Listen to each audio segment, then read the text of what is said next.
إن الله وملائكته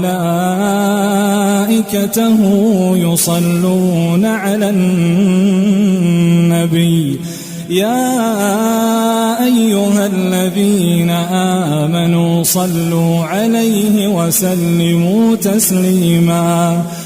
سلام الله عليكم ورحمته وبركاته. معكم مي عبد الكريم، مذيعة قناة اليوم السابع الرياضية. مرحبا بكم في قناة اليوم السابع الرياضي، مع الإثارة، مع المتعة، مع الكورة نبتدي الحكاية. أهلا وسهلا بحضراتكم. ترتيب منتخب مصر بعد تقدم جنوب إفريقيا على زيمبابوي. جدول ترتيب مجموعة مصر بعد تقدم جنوب إفريقيا على زيمبابوي. جدول ترتيب مجموعة مصر بعد تقدم جنوب إفريقيا على زيمبابوي.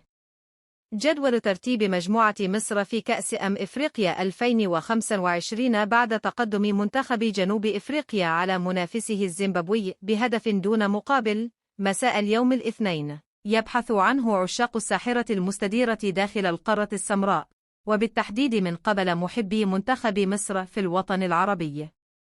لذلك نقدم لكم عن طريق السطور الآتية جدول ترتيب مجموعة مصر في كأس إفريقيا 2025 بعد تقدم منتخب جنوب إفريقيا على منافسه الزيمبابوي.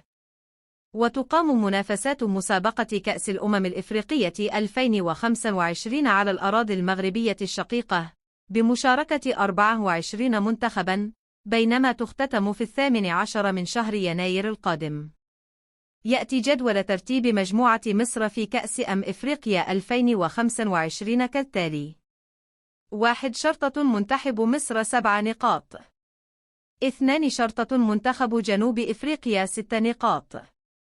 3. شرطة منتخب أنجولا 2 نقطة. 4. شرطة منتخب زيمبابوي 1 نقطة.